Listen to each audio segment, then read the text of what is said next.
Bu ini mau curhat lah sama aku Dodi gitu kira-kira. Tapi dia mau dengerin curhat nggak? Gitu loh. Kenapa bisa sampai mualaf gitu loh kok? Nah itu dia yang saya pengen sebenarnya itu. Gitu. Apa cuma gara-gara Pak Yoni apa? Nah karena kan semua berspekulasi seperti itu. Gini kok. Saya kalau di Denpasar ya, kalau dibilang terkenal juga enggak, tapi kalau dibilang banyak yang tahu juga cukup banyak. Jadi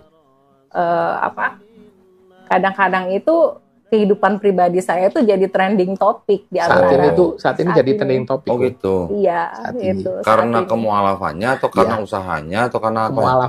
Kemualafannya. Ya, gitu. Kalau dari orang tua, ayah saya itu salah satu dulu penasehat gereja GKPB. Apa namanya? GKPB, Gereja Kristen Protestan Bali. Oke. Kalau di Jawa kan GKJ tuh. Nah, itu udah almarhum Bapak. Kalau dari segi usaha, mungkin saya tuh aktifnya di Kadin juga aktif. Ya. Di DPD RE juga saya aktif. Di kepengurusan IMI Ikatan Motor Indonesia di bawah Haji Krisna. Waduh, anak motor.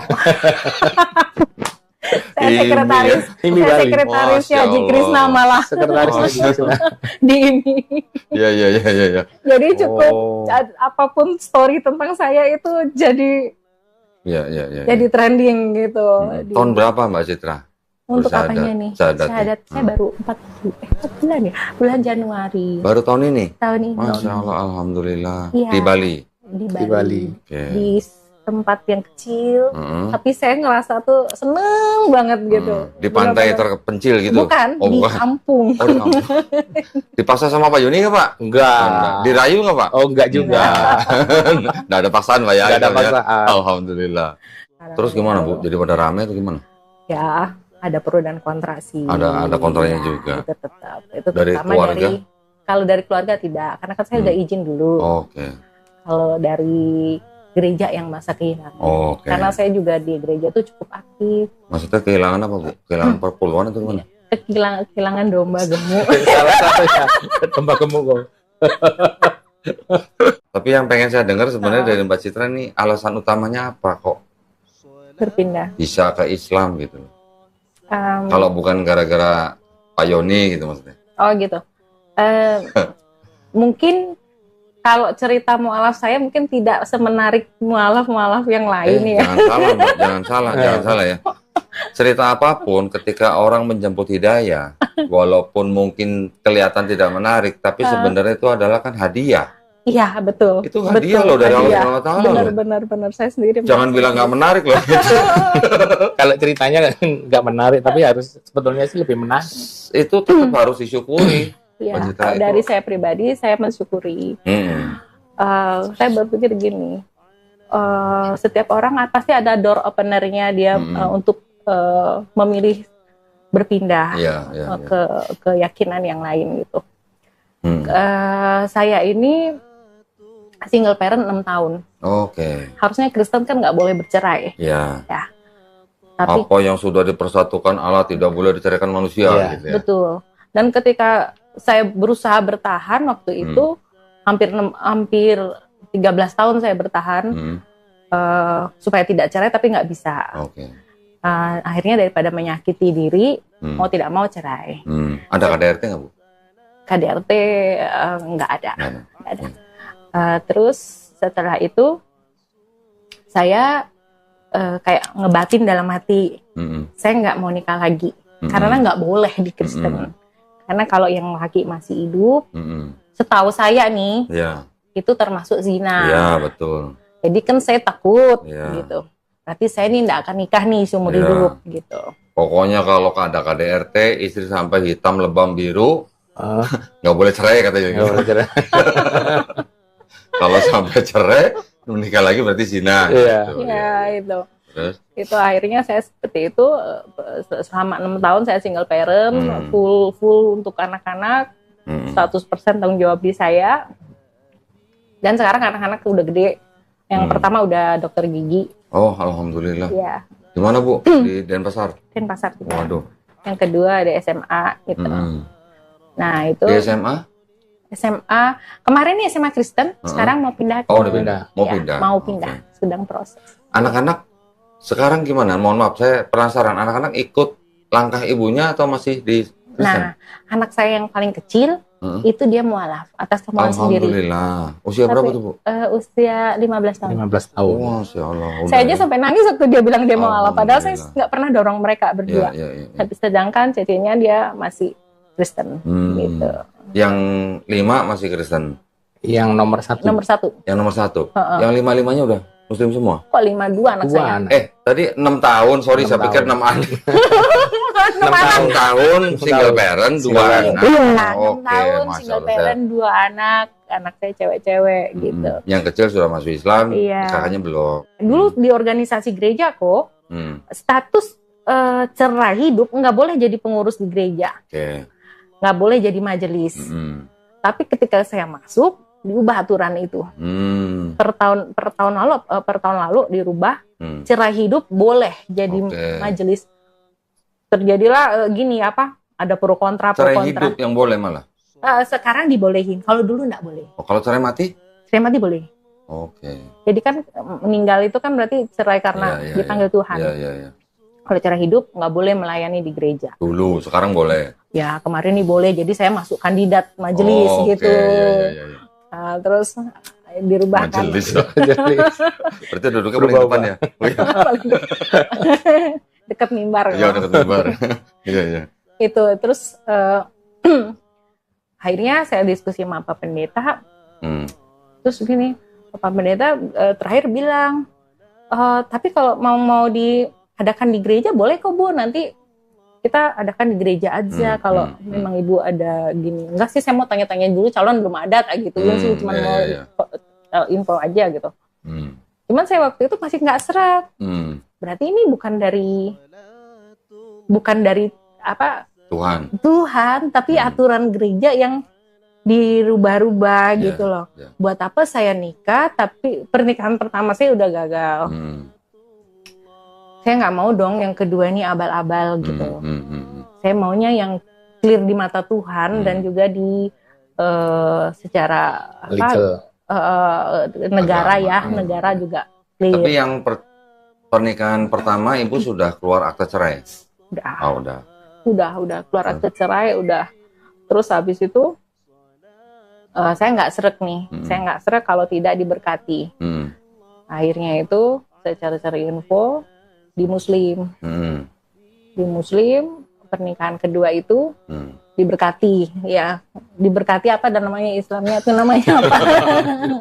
Maklum Pak. Dari sebelah soalnya Pak. Belum familiar. Lompat pagar kayaknya. Enggak. Lo kan memang sudah lompat pagar sekarang. Istilah kita bukan diberkati, akad nikah. Iya, di akad nikah. Dan itu secara agama, secara Tuhan kan sah. Ya. Secara negara juga dapat diurus sehingga menjadi sah. Kan gitu. Iya. Pernikahan kedua. Nah, ada nih jalannya yang sesuai dengan ketuhanannya itu sesuai gitu. Tapi saya gimana ya kalau masuk Muslim gitu? Saya belum tahu sama sekali ajaran di Muslim gitu. Dari door openernya itu udah yang satu udah nggak masuk sama saya, yang satunya lagi masuk. Cuman Dani nggak saya masuk kan itu ya. Saya mesti harus pelajarin dulu gitu. Awal mulanya saya ini tuh tersentuh tuh ketika pas di rumah saya baca-bacakan di Al-Quran nama ada tulisan Arab, tulisan Latin, nama arti Indonesia tuh. Yang paling pertama saya baca tuh Al-Fatihah. Masya Allah. Iya, saya nangis kok. Gitu ya? Baru baca pertama langsung saya nangis, tangan saya gemeter kok. Kok saya jadi merinding? Gemeter saya. Al-Fatihah tuh ya? Iya. Gemeter saya, langsung saya gini. Ini bener nih Allah tuh yang ini gitu. Ini bener Allah tuh yang Masya ini. Allah. Yang maha agung, maha mulia, maha esa. Yang bener tuh yang ini gitu. Saya nangis kok. Saya langsung minta ampun waktu itu. Saya salah sama ini karena sama perjalanan saya dari remaja sampai pemuda sampai saya menikah pun ada beberapa pertanyaan yang menurut saya itu mengganjal, tapi Saya nggak tahu harus tanya kemana, dan buat saya, buat apa sih nanya-nanya kayak begini? Kita Iman juga, saja, gitu. saya juga nggak ada pilihan lain kan, gitu. Apalagi dari keluarga, apalagi bapak kan udah senior gereja segala macam, udahlah ikut aja gitu. Yang penting masuk surga kan, gitu. Surga yang mana, Bu? Surga yang mana? Setelah baca Al-Fatihah, Ibu Saya baca Al-Fatihah, saya tersentuh hatinya. Dari itu saya selama usia saya sekarang 44 tahun. Saya tidak pernah baca Alkitab tuh sampai habis. Belum habis. Terus? Tapi saya baru mualaf sekarang ini, saya sudah baca sampai yang ke-7. Apa 7? Juz ke-7? Iya. Oh, Masya Allah. Dan saya lakukan tiap hari. Walaupun saya belum bisa ngaji ya kok, saya baca. Dan itu keinginan dari hati untuk baca terus tiap hari. Saya biasanya habis saya sholat tahajud, saya baca sambil nunggu subuh, saya baca Al-Quran. Masya Allah. Nah dari situ setelah saya langsung, nggak lama sih, selang sebulan kemudian, itu waktu itu 2023 ya. Saya bilang sama dia, aku mau syahadat ke Ustadz. Gitu. Ibu tadi tuh bilang baca Quran setelah sebelum tahajud, itu kan sebelum syahadat. Sebelum syahadat Ibu udah baca? Saya sebelum syahadat udah baca. Waktu baca Al-Fatihah itu. Ya, setelah Ibu bersyahadat, sekarang Ibu masih sering membaca Quran setelah sholat tahajud. Iya, itu. Jadi awalnya tuh saya pikir Ibu belum syahadat udah tahajud. belum. Baru belajar sholat tuh setelah syahadat saya baru belajar sholat. Alhamdulillah. Gitu. Jadi setelah Ibu baca Quran yang pertama kali itu tadi, Al-Fatihah kemudian lanjut itu, sebelum bersyahadat Ibu tetap baca? Saya baca. Terus habis itu saya syahadat, baru saya belajar sholat. Gitu. Syahadatnya jadi bulan Januari 2024. Masih ingat tanggalnya, Bu? Tanggal 10 ya. 10 Januari ya. 10 Januari. Nah tadi saya penasaran tadi, Mbak Citra bilang syahadatnya di tempat yang sepi. Enggak, di tempat Pak Ustadz tadi itu, di tempat sepi. Itu tempatnya kecil, bukan sepi, terpencil di Tabanan. Disaksikan oleh Pak Yoni. Iya, gitu. Saya syahadat di situ. Kemarin tuh waktu saya baca Al-Fatihah itu saya nangis tuh kok. Saya pikir, wah ini bener yang ini nih, yang harusnya saya sembah gitu. Karena saya lanjutkan tadi ceritanya, karena dari dulu tuh saya emang ada pertanyaan-pertanyaan yang sebenarnya itu saya tanyakan, tapi nggak tahu saya mau tanya kenapa, dan kayaknya kalau ditanyakan tuh kayak tabu gitu loh. Ya, Trinitas. Iya. Ada lagi juga tentang yang harus kita, kalau di GKPB setiap minggu kan kita harus mengucapkan pengakuan iman rasuli. Di situ saya kebingungan luar biasa.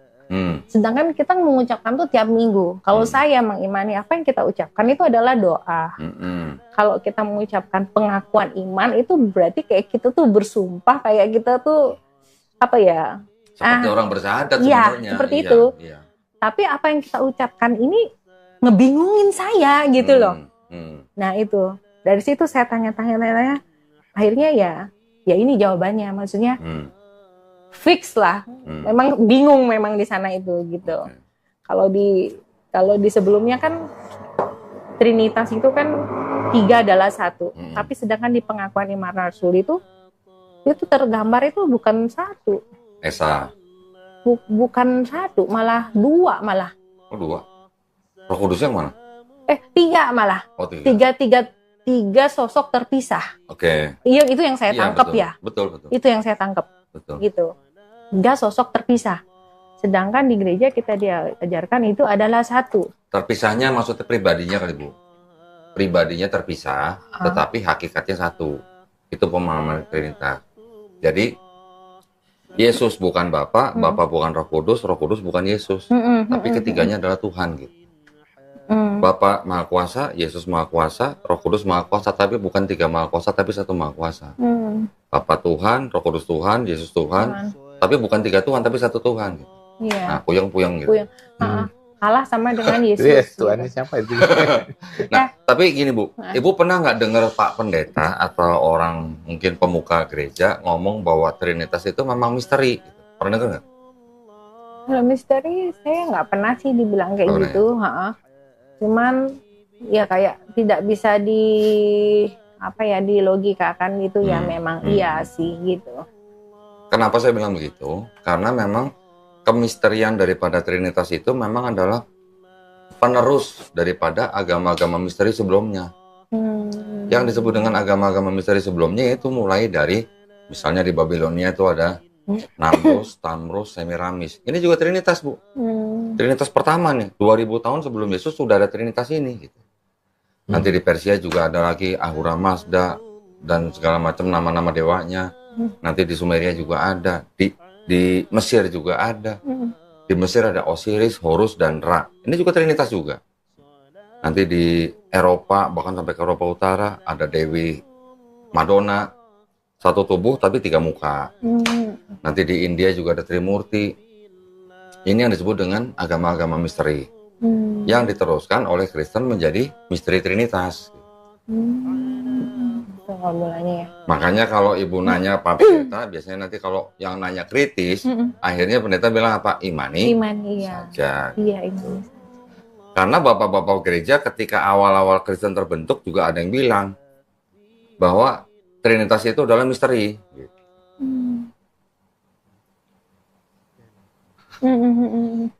Dan itu memang mengadopsi ajaran-ajaran yang sudah ada sebelumnya. Contoh kira-kira 2-3 abad sebelum ada Yesus, itu sudah ada ajaran yang namanya Platonisme. Platonisme ya, pernah dengar kan Plato, Philo, Aristoteles gitu kan, filsuf-filsuf yang terdahulu. Kemudian nanti ada ajaran lagi paganisme di Romawi, ada Helenisme di Yunani. Karena daerah situ, daerah Mediterranean itu kan memang pernah mengalami ratusan tahun zaman Helenisme Yunani. Helenisme itu kan yang mungkin kalau Mbak Citra tahu Dewa Zeus, ya punya anak dari perempuan manusia bernama Hercules, punya anak dari perempuan lain namanya Perseus, punya anak dewi lain namanya Helen. Makanya sistem itu disebut Helenisme. Jadi kalau saya kasih tahu ini Mbak Citra bingung aja. Banyak koneksinya. Ini Bible kan Bu? Iya. New American Bible. Ini Bible-nya Tapi orang kalau- Katolik di Amerika. Oh, Katolik. Kalau Katolik kan punya 73 kitab. Protestan 66 kitab. Dulu Saya Holy Bible gitu tulisan kalau ya, yang di pasti 66 kitab. Nah, ada apa saya? Nggak pernah baca. Padahal majelis ya. Iya, majelis ya. Nah ini ada John 1:1. Pasti Mbak Citra ingat lah. Pada mulanya adalah Firman. Firman itu bersama dengan Allah. Firman itu adalah Allah. Gitu. Yohanes 1 ya. Ini ternyata adalah adopsi ini tuh. Ada tulisannya apa tuh? Kebaca nggak? Yang mana? Ini yang kuning. Kebaca nggak tuh? Hellenistic philosophy. Nah, ini mengadopsi Hellenistic filosofi. Oh gitu. Itu gini Katolik ya. Ini kan punya Katolik. Katolik dan Protestan yang 66 kitabnya sama. Cuman kalau Katolik masih menggunakan yang 7 kitab disebut dengan Deuterokanonika. Itu di dalam kitab Katolik menjadi total kitabnya 73. Yang 7 itu ditolak oleh Protestan. Oh gitu. Jadi Protestan cuma 66 kitab. Oh berarti Alkitabnya beda ya Katolik sama Protestan kok? 66-nya sama, cuma di Katolik ada tambahan 7 kitab gitu. Oh gitu. Nih, mungkin. Aku nggak tahu kalau yang itu. Padahal saudara banyak yang Katolik loh. Nah, kalau yang Katolik itu ada kitab-kitab yang namanya ini.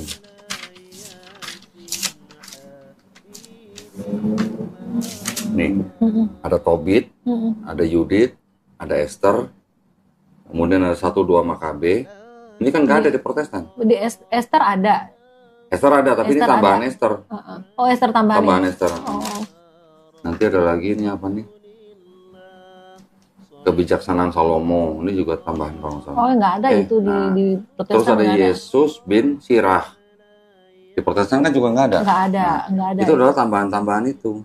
Oh kalau- sekarang masih berlaku yang di Katolik? Masih. Ya? Oh gitu. Kalau yang Protestan ini. Iya benar, itu benar. Protestan Saya yang totalnya ini 66 kitab. Iya betul. Ini kalau totalnya 73 kitab. itu. Oh. Tapi yang 66 ini ada di sini. Gitu. Iya. Ini kan baru Katolik, ini Protestan. Ada Ortodoks 78. Lebih banyak lagi dari sini. Banyak. Oh, banyak Kristen. 78 kitab. Nanti ada lagi yang 81 kitab. Ethiopia. Ini tambahannya nih yang dipakai sama mereka. Ada Edras. Ini ada yang masuk Deuterononika. Ada Baruch dan segala macam total.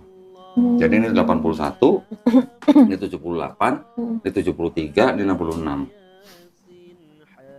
Jadi kalau dikatakan firman Tuhan yang jadi kitab, kan berarti belum selesai urusannya. Masih beda-beda. Banyak-banyak yang masih lain-lain ya. Terus lagi pula, firman itu yang katanya jadi manusia, Yesus, kan juga belum selesai urusannya. Ada Trinitarian, ada Unitarian, ada Oneness. Konsep Tuhannya masih beda-beda, Mbak Citra. Trinitarian mungkin dulu seperti Mbak Citra kan, Bapa, Putra, dan Roh Kudus. Unitarian nggak ngakuin Yesus sebagai Tuhan. Yesus cuma ciptaan gitu, tapi ciptaan yang paling mulia, bahkan lebih mulia dari malaikat, tapi tetap bukan Tuhan. Nanti ada lagi yang Oneness. Oneness bilang Bapa itu Yesus, Yesus itu Bapa, dari cuma satu pribadi, bukan tiga pribadi. Konsep ketuhanannya belum selesai gitu. Iya benar. Belum final gitu. Belum final. Dan kata pendeta sih nggak akan final katanya. Oh. Sampai kiamat katanya nggak akan selesai katanya. Nah, jadi gimana gitu istilahnya? Kalau ada konsep ketuhanan yang belum selesai gitu. Dan masing-masing semuanya mau disebut Kristen. Gitu kan? Karena kan sosok utamanya memang Yesus gitu. Yesus, betul. Nah, jadi ada yang memahami Yesus itu Tuhan yang jadi manusia di bumi. Ya. Ada yang memahami Yesus bukan Tuhan. Ada yang memahami Yesus itu Bapa sendiri yang turun jadi ya. manusia. Kalau di gereja saya itu yang dipahami itu Yesus itu Allah yang merendahkan dirinya menjadi manusia untuk menebus dosa manusia, untuk menyiapkan tempat di surga untuk kita semua. Itu sih. Mbak Citra dulu pasti dengar begitu, baca begitu kan cuma adanya di Perjanjian Baru. Iya, di Perjanjian Baru. Perjanjian Lama? Nggak dibahas, gitu. Dibahas ya. Gitu. Nah, masalahnya Perjanjian Lama itu sebenarnya bukan kitabnya orang Kristen. Kitabnya orang Yahudi. Ini. Kitabnya orang Yahudi ini sudah ada sebelum ada Yesus. Ini kitab apa nih namanya kok? Namanya Tanakh. Tanakh itu nih ya. Tanakh. Tanakh itu singkatan dari Torah, Nevi'im, Ketuvim. Nevi'im itu kitab nabi-nabi atau profet. Ketuvim itu kitab tulisan-tulisan orang bijak. Torah, Nevi'im, Ketuvim disingkat jadi Tanakh. Dalam bahasa Ibrani. Ini ada terjemahan bahasa Inggris, ada tafsirnya juga gitu. Tanakh ini disusun kira-kira 450 tahun sebelum Masehi. Sekarang masih dipergunakan? Sekarang masih dipergunakan sama orang Yahudi masih. Ini menjadi Bible-nya orang Yahudi. Cuman ini bukan disalin dari versi yang tanah yang asli tadi. Iya. Tapi ini yang sudah ditambahi dengan tanda baca. Nah, tulisan-tulisan Ibrani ini sudah ditambahin dengan tanda baca. Tulisan-tulisan Ibrani yang sudah ditambahin tanda baca itu disebut dengan Masoretik. Masoret itu adalah salah satu kelompok Yahudi yang menyusun kitab ini. Jadi dari Tanakh kemudian disusun lagi oleh orang-orang Masoret menjadi kitab Masoretik. Tapi Masoretik ini baru adanya di abad 7, 8, 9, 10 gitu lah. Sedangkan yang Tanakh pertama kali 450 tahun sebelum ada Yesus. Nah, ini adalah kitabnya orang Yahudi. Di sini ada nggak nubuat untuk Yesus? Kata orang Yahudinya yang nulis. Nggak ada. Tapi ketika abad ketiga sebelum Masehi, ini diterjemahkan jadi ini. Ini dalam bahasa Yunani. Ini Yunani. Oh, bahasa Yunani. Nah, jadi dari sini diterjemahkan menjadi ini. Kemudian ini yang menjadi perjanjian lamanya kitab orang Kristen. Berasal dari sini. Ini berasal dari sini. Tetapi yang di sini ini sudah ditafsirkan ulang oleh Kristen. Ditafsir ulang sehingga seolah-olah ini berbicara tentang Yesus di Perjanjian Baru. Jadi di situ ada nubuat tentang Yesus. Ya. Seolah-olah ini berbicara tentang Yesus di Perjanjian Baru. Tapi kalau berdasarkan ini sama sekali tidak ada. Berarti separuhnya kitab orang Kristen itu sebenarnya adalah Bible-nya orang Yahudi. Ini yang menyebabkan apa ya? Perbedaan perspektif gitu ya antara Yahudi dan Kristen. Ada nggak di sini keterangan kitab di dalam kitab ini, ada nggak keterangan to be continued gitu? Nggak ada. Nggak ada. Nggak ada lah. Nggak ada sama sekali keterangan di kitabnya orang Yahudi. Bersambung. Ada kelanjutan gitu, nggak ada. Ini sudah final, sudah finish buat orang Yahudi gitu. Nggak ada to be continued gitu. Tiba-tiba diteruskan oleh orang Kristen dengan kitab perjanjian barunya ini. Nah, ini khusus perjanjian baru nih, cuma dari Matius sampai Wahyu. Ya. Ketika ini sudah jadi yang Septuaginta ini kan bahasa Yunani nih, ya Mbak ya. Kitabnya orang Kristen juga ditulis dari pertengahan abad pertama sampai abad kedua itu juga dalam bahasa Yunani. Ini ada bahasa Yunaninya nih. Ini juga bahasa Yunani. Oh iya. Ya. Nah, dari Matius sampai Wahyu ini ditempel di belakangnya ini. Inilah jadi kitabnya orang Kristen. Tapi ini sudah ditafsir ulang oleh orang Kristen. Nggak murni gitu. Nggak murni. Jadi seolah-olah di dalam sini ada berbicara tentang Yesus yang di sini. ini. Gimana kalau begitu? Campur-campur berarti ya. Nah, jadi kalau dulu Mbak Citra berpikir Tuhan bisa jadi manusia, Naik lagi kalau ke menurut surga. kitabnya orang Yahudi nggak ada yang namanya Tuhan jadi manusia itu nggak ada. Nggak perlu kayaknya ya. Dan nggak perlu. Lagian juga nggak muat, Mbak. Nggak muat. Saya tuh semenjak udah baca Al-Quran baru saya pikir ngapain ya mesti jadi manusia, mesti harus mati dan berdarah-darah. Itu Kan itu mikirnya dulu waktu kejem masih- banget kan. Dulu mikirnya waktu masih Kristen atau sudah mualaf? Baru sudah mulai Oh, tuh. mualaf. Baru terbuka kan. Dulu waktu majelis nggak mikir gitu ya? Nggak mikir. Pak, ini saya turunin ya, Pak ya? Boleh, Pak. Boleh, Pak. Kayaknya kok sekejam itu ya Allah, dia harus perlu darah untuk menghapus dosa manusia. Itu loh. Kok kejam banget Allahnya itu. Betul. Iya kan? Lagi Sedangkan pula kalau begitu kan baru kelihatan baru apa ya? Ini maha pengampun apa enggak sih? Gitu. kayak kita aja sama anak kita nih misalnya. Nah, salah. Diampunin Diampunin. kan? Masa kita harus perlu anak kita harus berkorban apa dulu gitu kalau kita maha pengasih, Iya, maha penyayang, maha pengampun Iya, kan? iya. Nah, saya Nah, rasa nggak masuk deh gitu. Konsep penebusan dosa yang dengan dengan mati di atas kayu salib itu kan bukan ajaran Yesus, Oh, ajarannya Paulus. Beda. Jadi di dalam perjanjian baru ya, ini sebenarnya walaupun masih ada pesan tauhidnya, karena kan Yesus ditanya sama orang Farisi, hukum yang terutama apa? Yesus kan bilangnya kan tetap sama dengan yang di Musa katakan gitu. Hai bangsa Israel, Tuhan Allah kita, Tuhan itu Esa, Yesus, yang di 4 gospel. Tapi ketika masuk surat-surat Paulus, kalau nggak percaya Yesus itu yang sudah mati di atas kayu salib itu sebagai Tuhan dan Juru Selamat, kamu nggak akan selamat. Nah, itu ajaran Paulus. Gitu. Bukan ajaran Yesus ya. Yang mengajarkan dosa waris siapa? Kan Paulus, bukan Yesus. Sedangkan Paulus kan nggak pernah berguru sama Yesus. Di cerita ini kan nggak ada cerita Paulus berguru sama Yesus.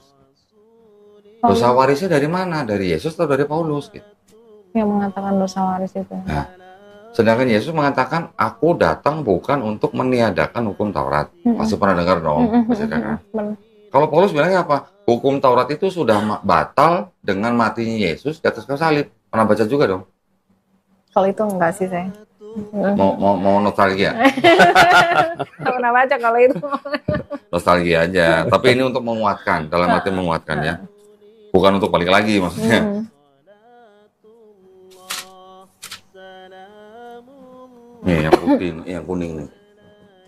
Jangan pakai bismillah, Pak. Sebab dengan matinya sebagai manusia telah membatalkan hukum. Oh iya ya. Saya nggak pernah baca ini. Nah lo, dulu jadi majelis ngapain aja? Majelis. Udah dibilangin saya nggak sampai habis loh kok. Padahal umur 40 sekian. Coba deh mungkin kalau ditanya satu gereja itu berapa persen yang sudah habis baca Alkitab? Ya. Saya yakin nggak Mungkin sampai 1, 2. 10%. Nggak sampai 10% dari seluruh jemaat. Saya yakin mungkin 1-2 sudah baca pernah. Ya. Tetapi ketika orang membaca dari depan Kejadian sampai Wahyu, belum tentu juga dia tahu konteks atau konsep globalnya. Betul. Ya, belum tentu Betul, tahu. belum tentu tahu. Mungkin cuma Jadi dia- kalau mau di Karena gini loh Mbak, karena ketika orang membaca Perjanjian Baru, yang mereka ikuti kan akhirnya kan ajaran Paulus. Paulus ini mengaku sudah pernah mendengar suara melihat cahaya, ya ketika dia sedang ke Damsyik, menurut di sini ya. Tetapi kan dia sendiri tidak pernah belajar langsung sama Yesusnya gitu. Dan konsepnya dia atau ajarannya dia tuh tidak pernah diajarkan oleh Yesus. Yesus bilangnya apa? Mau masuk kerajaan sorga, lu harus bertobat dan menjadi seperti anak kecil. Kan ada kali ayat itu kan, jikalau kau tidak bertobat dan menjadi seperti anak kecil ini, kamu tidak akan masuk kerajaan sorga. Tapi kalau Paulus bilang apa? Kalau lu nggak mengaku Yesus sebagai Tuhan dan Juru Selamat yang sudah mati di atas kayu salib itu, lu nggak bakal selamat. Nah, kan beda sebenarnya. Beda. Sebenarnya beda. Cuman itu sama gereja diramu, dijadikan satu. Gitu. Istilahnya bahwa yang diajarkan oleh Paulus ini sebenarnya ajaran yang tidak pernah diajarkan oleh Yesus. Gitu. Kira-kira menurut Mbak Citra, Yesus mengajarkan Kristen nggak? Mengajarkan waktu Kristen. Jadi orang Kristen nih, pernah nggak baca ayat-ayat Yesus mengajarkan Kristen? Berdakwah Kristen gitu. Pernah nggak? Lah yang disebut Kristen Paulus pertama kali bukan Yesus? Iya. Terus juga kayaknya setahu saya Kristus nggak pernah bilang sembahlah aku. Kayaknya nggak pernah dia bilang itu. Apa ada ya? Yesus bilang apa? Sembahlah Tuhan Allahmu. Iya. Kasihlah Tuhan Allahmu dengan segenap hatimu. Kayaknya nggak pernah saya baca sembahlah aku gitu. Nggak pernah. Nggak pernah. Nggak ada. Di ayat manapun. Bahkan Yesus ngakunya nabi bukan? Nabi. Kan Yesus bilang. Iya. Apa namanya? Setiap nabi dihormati di mana-mana kecuali di rumah sendiri. Anda pernah dengar ayat begitu? Enggak. Ada nih. Jago ya. Apa? Kalah majelis. Kalah majelis. Pengen ngobrol sama majelis. Nih, 57 yang hijau. Ini lagi ngomongin Yesus ditolak di Nazaret. Terus Yesus ngomong begitu. Oh iya. Berarti Yesus mengakui kalau dirinya adalah nabi. Iya, kan berarti Yesus lagi ngomongin diri sendiri kan, nggak begitu kan? Yesusnya sendiri lagi ngomongin dia nabi, orang lain juga nyebut dia nabi. Matius 13 ayat 53. Terus sama gereja, statusnya Yesus yang ngaku nabi diangkat jadi Tuhan. Hanya karena terjemahan-terjemahan. Iya.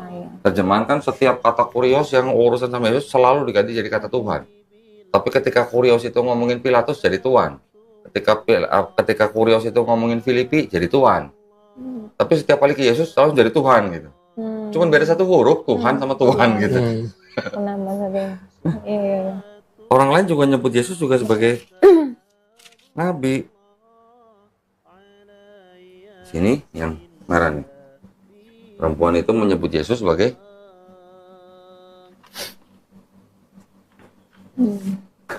masa Tuhan jadi nabi gimana sih?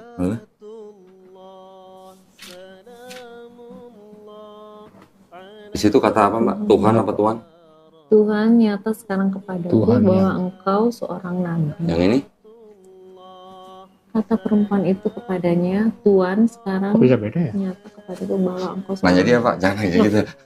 Kok bisa beda ya? Ini tahunnya mungkin ya? Ini 2023, ini 2002, ini 1974 sorry. 1974 ini? 2023, baru tahun lalu. Tapi yang terjemahan lain yang dulu-dulu juga ada yang Tuhan. Nih. Bukan. Ya, bisa beda ya?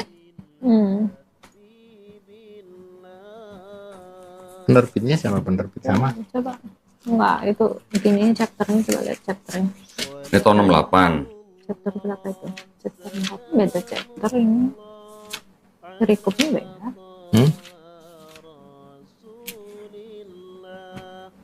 Ini tahun 68 nih Mbak. Bilangnya apa? Ini garis tuh. Bicara wanita itu.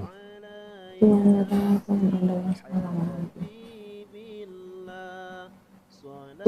Tuhan.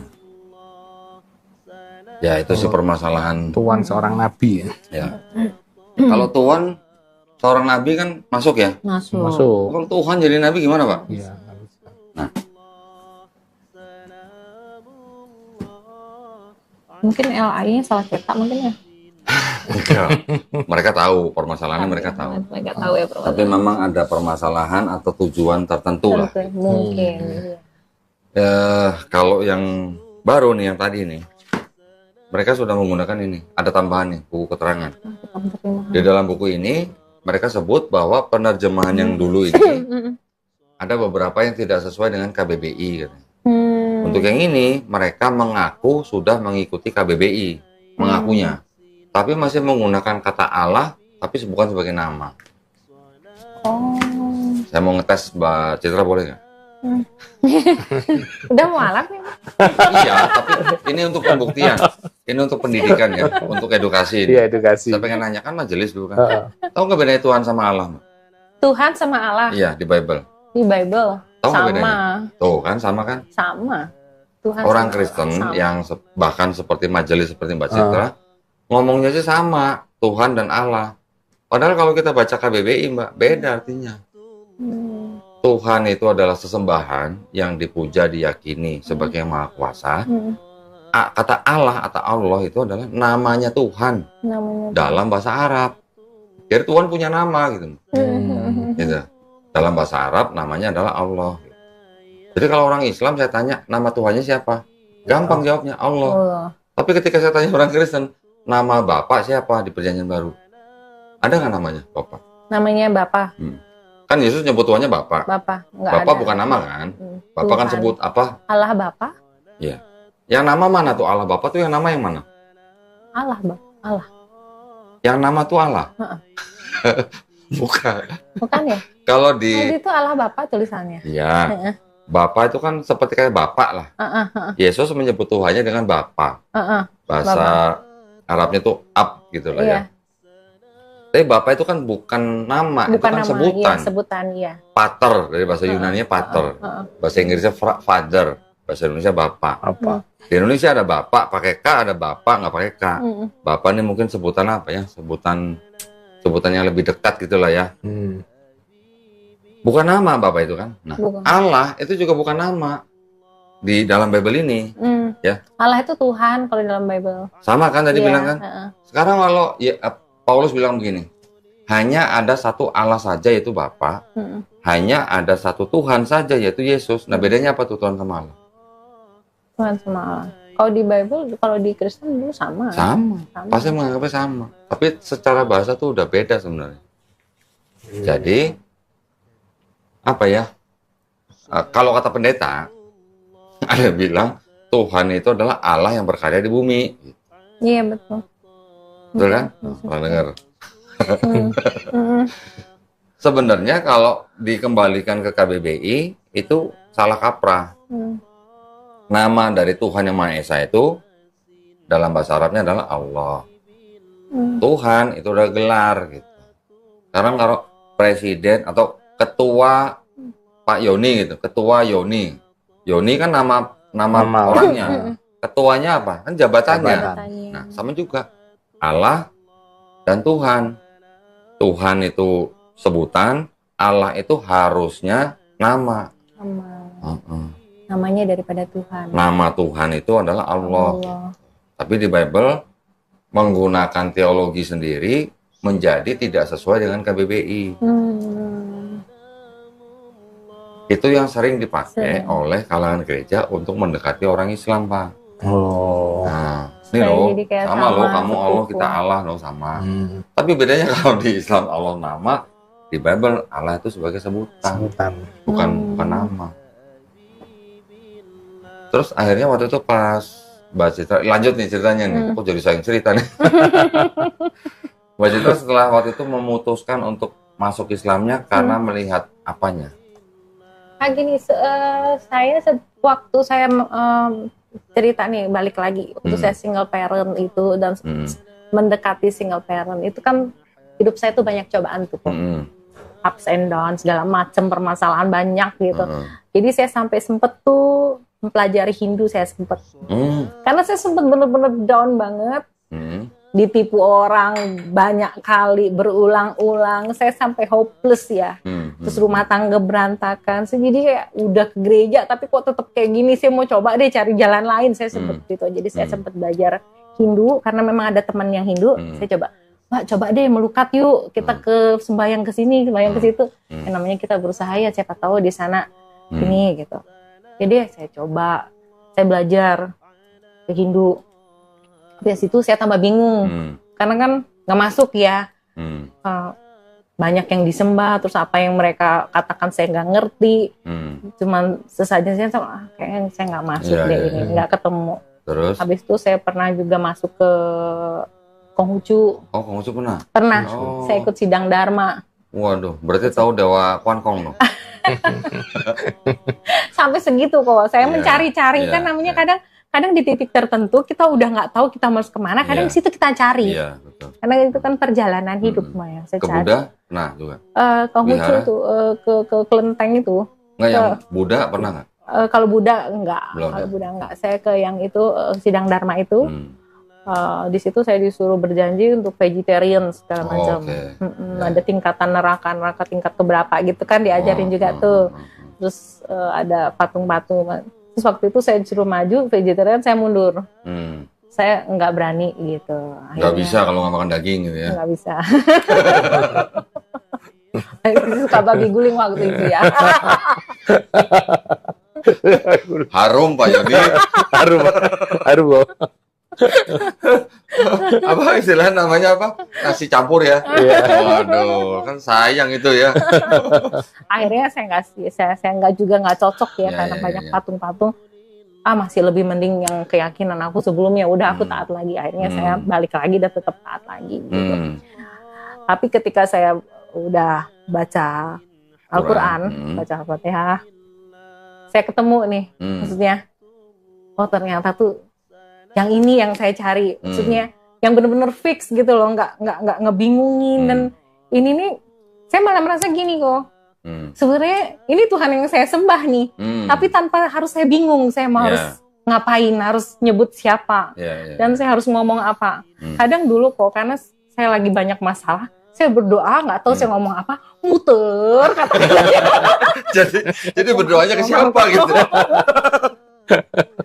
Sungguh sampai minta ampun sama Tuhan. Aduh kok saya kayak ngomong sama temen gitu ya. Terus habis itu, karena kita kalau lagi dalam masalah, kadang-kadang masalah itu yang kita ulang-ulang ya.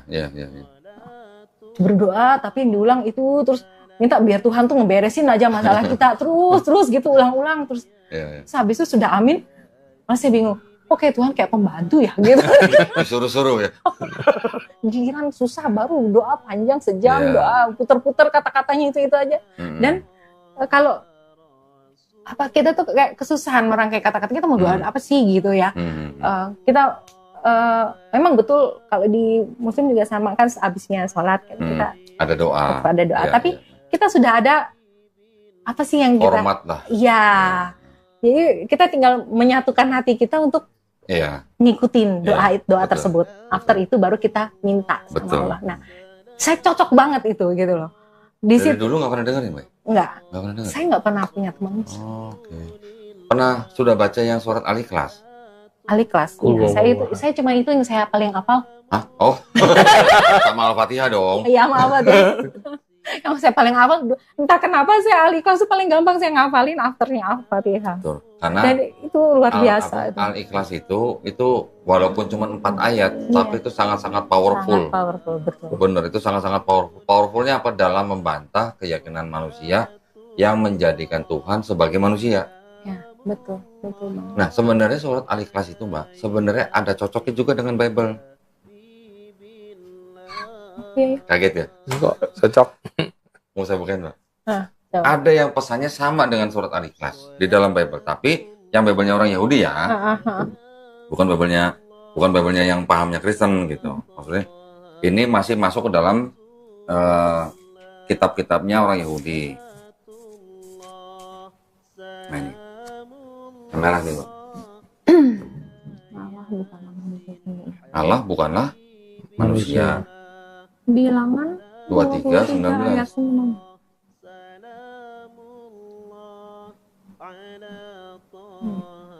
Betul Pak? Allah bukan manusia, Allah bukan anak manusia. Kan sama dengan lam yalid walam yulad. Tidak diperanakan, tidak memperanakan. Kan sama. Saya tuh waktu baca Al-Ikhlas saya nangis kok. Saya langsung minta ampun. Masya. Benar waktu itu. Nanti ada lagi nih Mbak yang sama dengan surat Al-Ikhlas nih.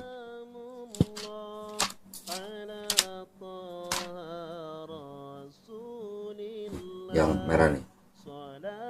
Ulangan 6 ayat 4. Itu bahasa Ibraninya gini bunyinya Mbak Citra. Shema Israel. Adonai Elohenu Adonai Ehad.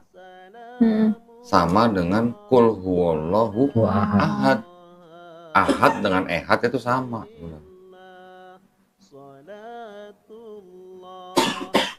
Ya kan? Masih ada kesamaan gitu. Tauhidnya masih ada kesamaan.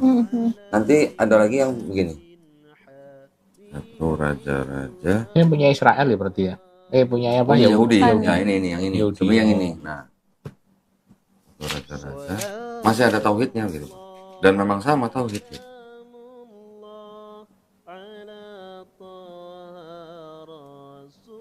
Yang ayat 27 nih, Mbak Citra. Ini buat menguatkan kita aja. Tapi benarkah Allah hendak diam di atas bumi pun tidak dapat menguat engkau.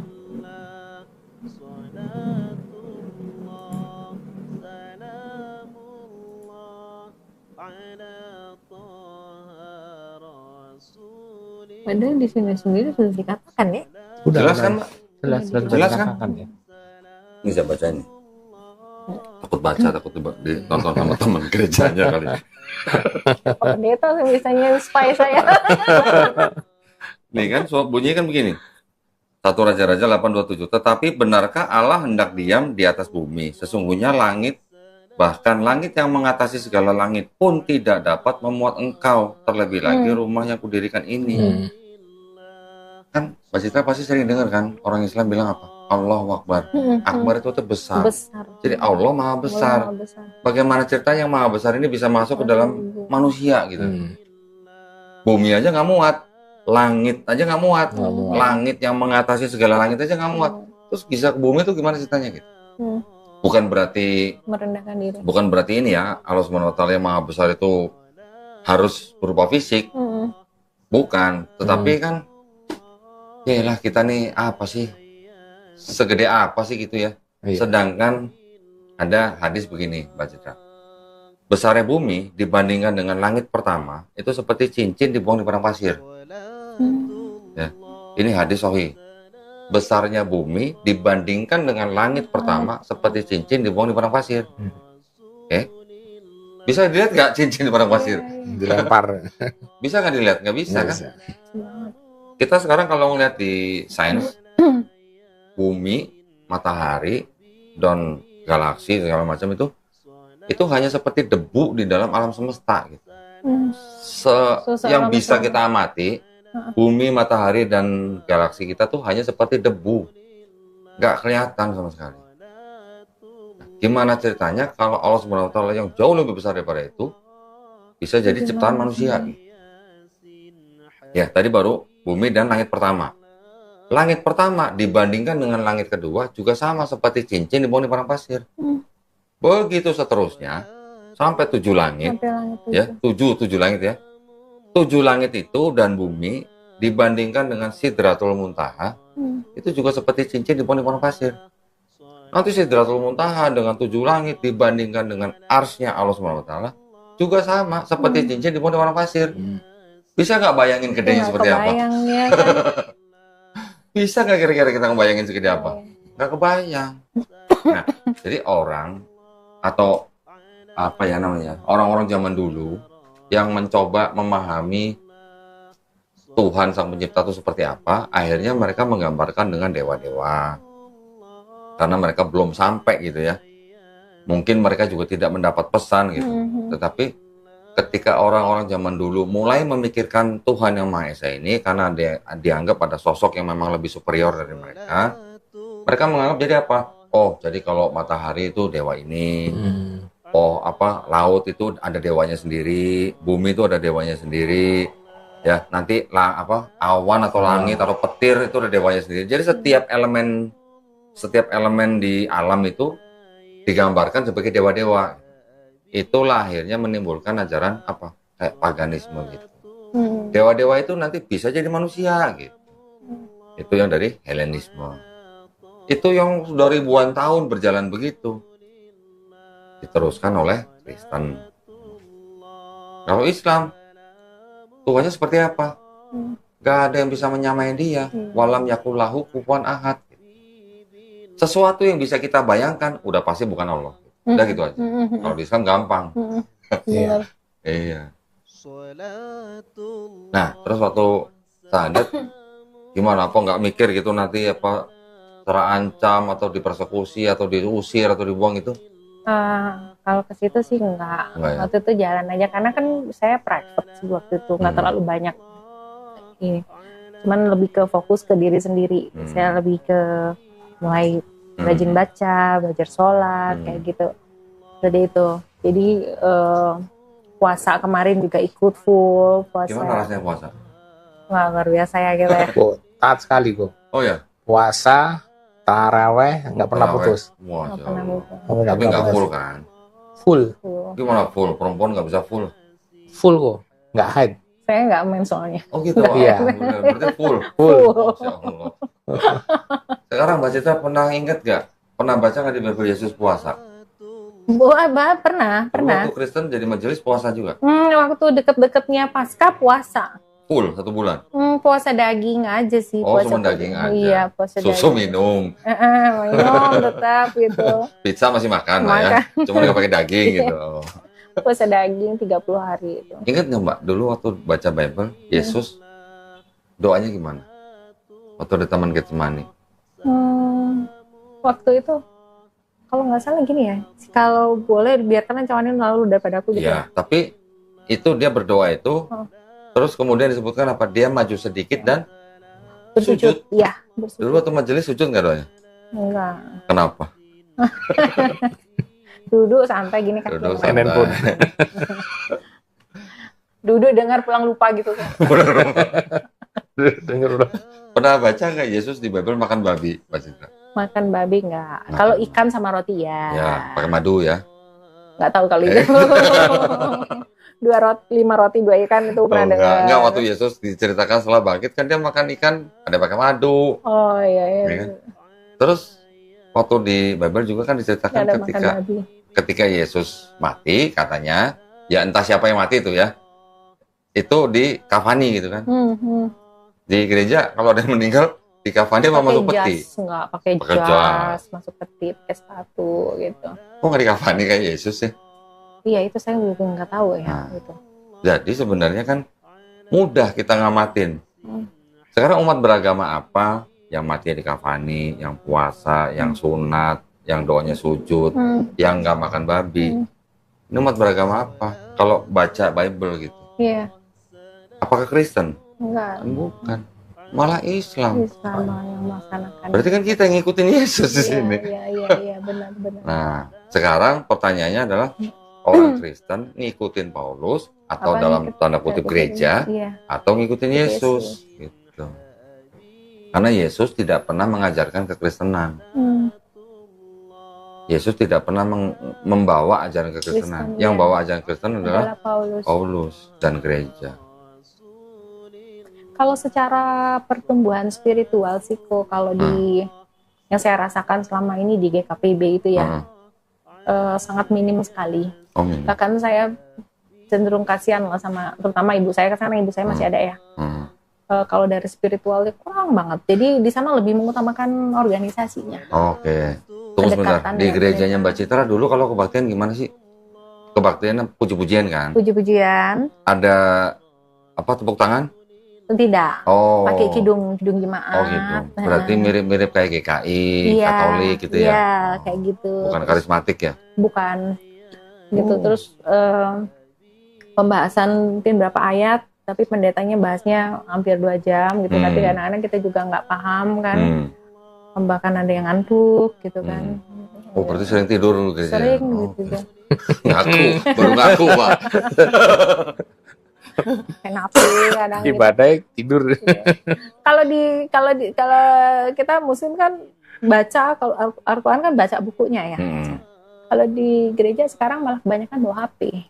Bacanya di HP. Di HP. Jadi nggak tahu yang dibaca tuh apakah Alkitab atau Instagram. yang dibuka IG atau Bible Atau nggak tahu. Bible, ya itu. Ada seperti itu. Jadi benar-benar nggak dapat kayak Feel-nya. kekusukannya untuk ibadah itu, ini ibadah ataukah cuma denger kayak ceramah atau apa itu sangat nggak dapat gitu. Ketika Mbak Citra bersahadat, yang dirasain apa Mbak Citra? Waktu itu ngerasa tuh kayak gini, apa?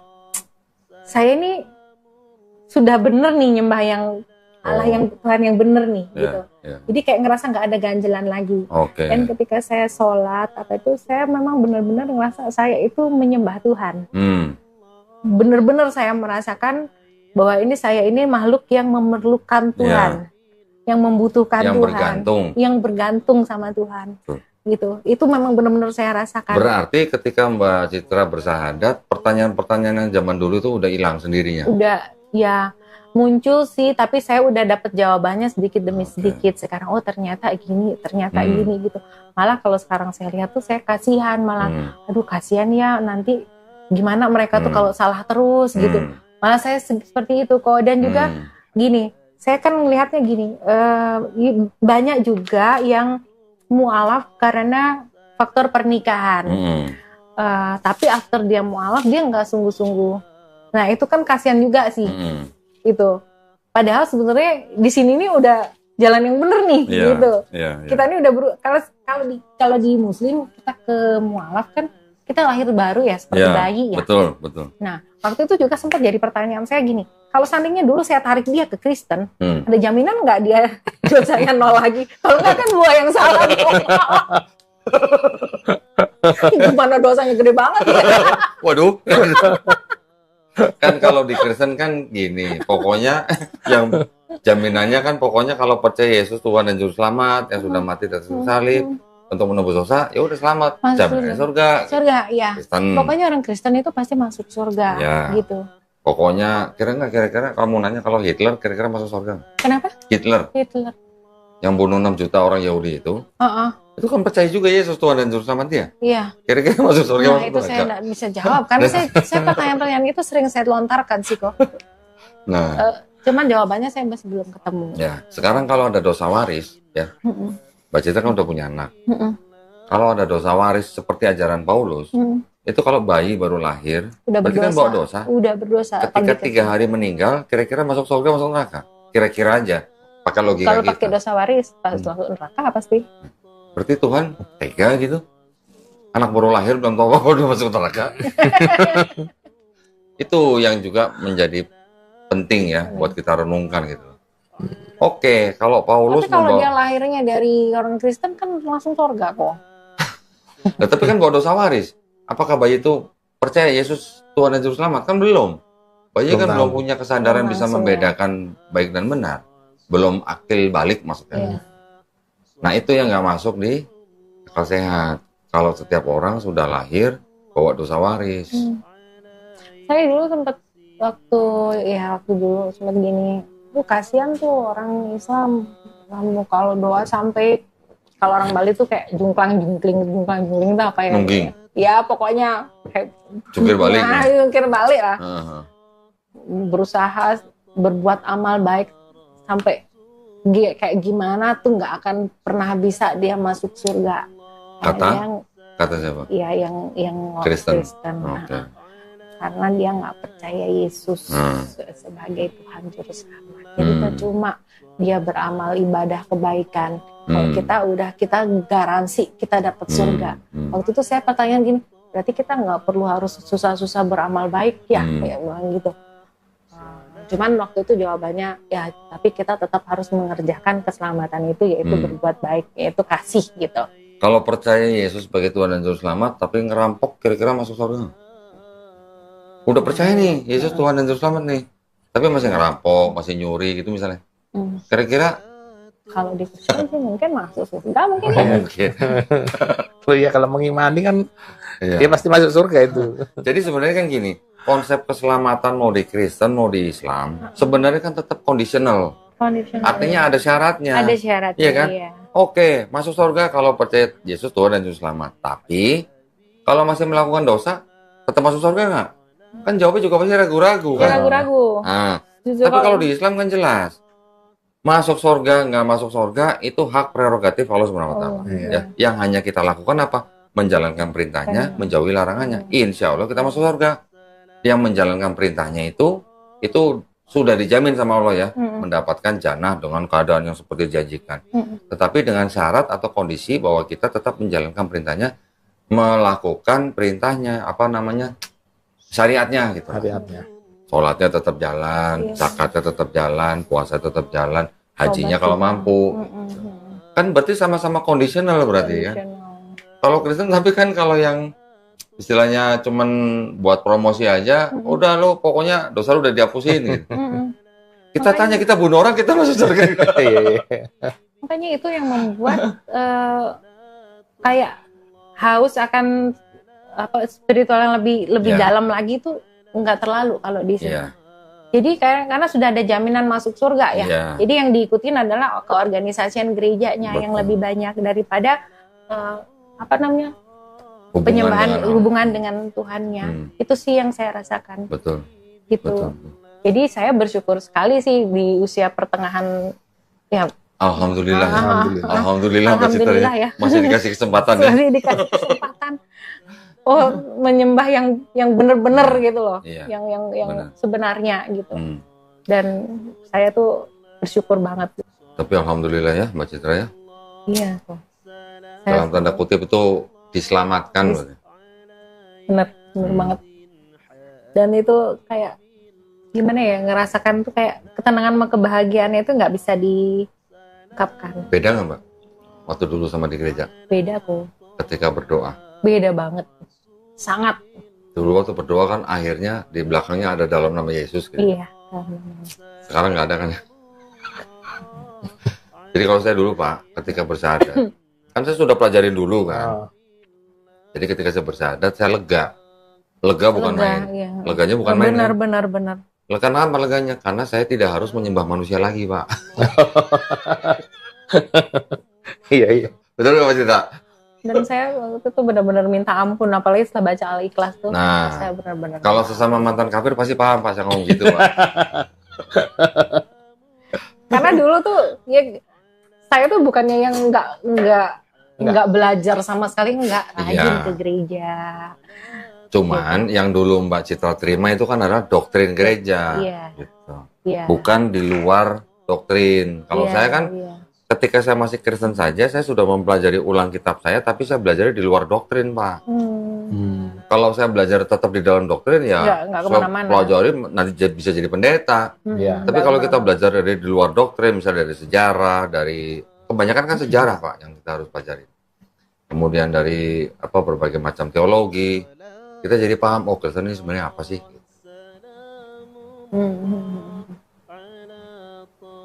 Sampai saya harus cari bukti-buktinya. Ketika saya belajar ada pernyataan seperti ini, dinyatakan di dalam dokumen ini, entah Bible, entah buku. Saya cari bukunya, Pak. Jadi saya cari buku Bible sebanyak ini bukan berarti harus saya baca semua, enggak. Tapi saya tahu ada bukti apa di dalam Bible versi-versi yang ini. Iya. Untuk referensinya itu ya. Referensinya. Paling tua itu berapa, Bu? Nih, Pak. Ini yang benar-benar fisik yang aslinya masih tua yang ini. Mohon maaf, Pak. Lihat kertasnya. Ini cetakan 1916. 1916. Kakek kita aja mungkin belum lahir. Ini yang aneh Lukas.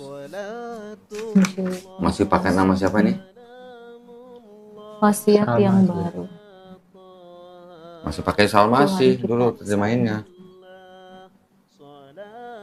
Bahasanya ya, bahasa Indonesia masih begini nih. Kalau dibaca. Orang zaman sekarang baca itu pasti agak-agak aneh karena itu apa ya? Gerejaannya. Bahasa Melayu zaman dulu. Gerejaannya. Kepadanya. Pa dan Ja. Itu Injil nggak tahu aku bacanya apa. Injil Kudus. Injil. Ini masih ada kata-kata assalamualaikum nih Pak. Ada. Oh ya. Masih ada. Nih. Megangnya aja tadi nih. Masih ada kata ini nih, lihat nih, apa? Masjid. Masjid.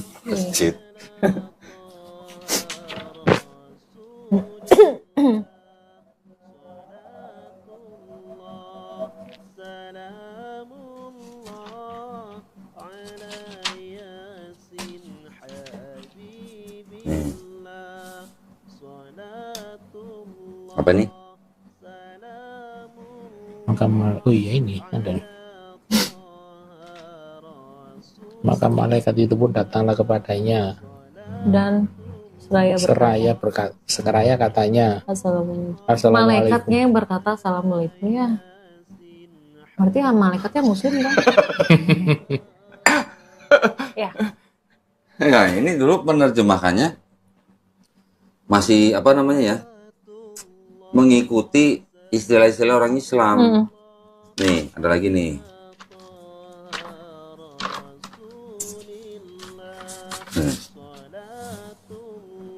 Ada kata apa tuh Pak? Apabila kamu berkata insya Allah. Iya insya Allah. Ada insya Allah ternyata. Nah ini apa? Dia aku. Ini kata insya Allah nih. Insya Allah. Insya Allah. Iya insya Allah.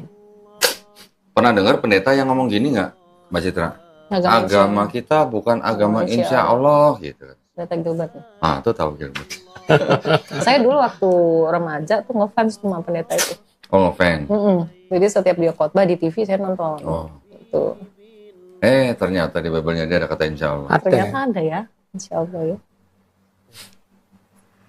Kan gimana ya, kurang elok lah ya. Iya. Berarti kan dia nggak tahu Bible-nya sendiri gitu loh. Iya. Ada kata assalamualaikum, masjid, bahkan ada yang masih memuat kata Ka'bah. Walaupun Ka'bah itu maksudnya bukan Ka'bah yang di Masjidil Haram, yang dimaksud Ka'bah itu adalah bait suci yang di Yerusalem. Tapi masih menggunakan kata Ka'bah. Ini ada kata insya Allah. Assalamualaikum. Masih ada yang menggunakan kata Maryam. Ya, ini Isa Al-Masih. Bahkan ada yang menuliskan malaikat Jibril. Masih ada. Sebenarnya ya, boleh dikatakan kalau antara Yahudi, Kristen, dan Islam boleh dikatakan dekat. Dekat secara tradisi. Tetapi secara konsep ketuhanan jauh. Beda, kalau ya? Kristen, Yahudi dengan Islam itu sama, Mbak Citra, sama. Tapi Kristennya ini yang beda sendiri, jauh. Karena kalau orang Yahudi bilang, Tuhannya orang Islam itu sama dengan Tuhannya orang Yahudi. Siapa? Yaitu Tuhannya Abraham, Ismail, Ishak, dan Yakub. Tetapi ketika di Kristen, orang Yahudi bilang, orang Kristen itu Avodah Zarah. Gitu. Apa tuh Avodah Zarah? Penyembah berhala, penyembah asing. Karena apa? Karena menyembah manusia. Gitu. Mbak Nabi ya. Jadi kalau Yahudi dan Islam punya konsep Tuhan itu tidak jadi manusia, tidak bisa jadi manusia. Tapi karena Kristen menuhankan atau menganggap Yesus sebagai Tuhan yang turun ke bumi, itu yang disebut sebagai penyembah asing. Gitu. Walaupun Kristen menyembah yang disebut Tuhannya Abraham, Ishak, dan Yakub, tetapi selain menyembah Tuhannya Abraham, Ishak, dan Yakub juga menyembah Yesus. Walaupun dikatakan itu satu Tuhan, tetapi beda konsep ketuhanan. Iya, sebenarnya gitu. bingung kok itu. Yang di pengakuan iman Rasul kan gitu. Pada hari yang ketiga bangkit pula dari antara orang mati, naik ke surga, duduk di sebelah kanan Allah Bapa yang Maha Kuasa. Berarti kan itu bukan satu. Kalau dua sosok. Orang Kristen menafsirkan duduk di sebelah kanan itu artinya Yesus menerima segala kuasa. Tetapi kalau dengan akal apa ya, dengan nalar di dalam gambaran kita duduk di sebelah kanan, berarti kan ada dua sosok gitu. Mau biar bagaimanapun disebut satu nggak akan masuk karena kita iya. gitu. Sebenarnya itu kan pertanyaan-pertanyaan dari saya sekolah minggu itu dari kecil. Itu pertanyaan anak kecil yang nggak bisa dijawab. Iya. Harusnya kan Sampai anak kecil pun bisa. Jawabannya pendeta itu biasanya hanya jawaban secara teologi. Teologi, kiasan katanya maknanya itu kiasan. Jadi tidak menggunakan logika, hanya menggunakan teologi. Oh itu artinya begini-begini. Artinya Yesus menerima kuasa, tapi bukan dua Tuhan, tetap satu Tuhan. Gitu. Nanti kalau ditanya yang duduk sebelah kiri siapa nggak tahu juga. Sampai saya pikir gini, kenapa kok nggak dirubah kata-katanya naik ke surga? Duduk di tahta Allah Bapa. Nah itu kan berarti udah pasti satu, udah fix satu itu. Jadi kita walaupun kita anak SD nggak akan tanya-tanya lagi. Tapi kalau ini duduk di sebelah kanan, ada lagi yang berdiri, gitu? Ada lagi yang berdiri. Oh ada yang berdiri. Ada yang berdiri, ada yang di pangku. Oh, ada lagi. Nah itu adalah apa ya? Hanya kalimat-kalimat teologis lah. Teologi. Nah, kalau dipikirkan gimana ya, Tuhan di pangku. Pernah baca nggak Mas Cita? Yesus di pangkuan Allah Bapa. Di pangkuan Allah Bapa. Nah Yohanes 3:16 kan apa? Enggak tahu. Karena begitu besar kasih Allah ke dunia ini sehingga ia telah mengaruniakan anaknya yang tunggal supaya setiap orang percaya kepadanya tidak binasa membawa kekal. Sebab bukan di sini. Apa ya? Sebentar. Ada yang di pangkuan kok. Bukan di sini, bukan di sini.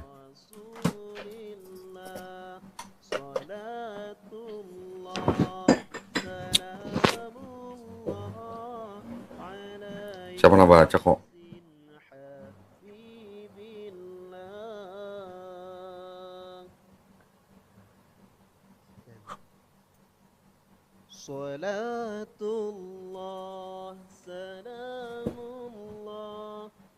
Oh, Yohanes 1:18.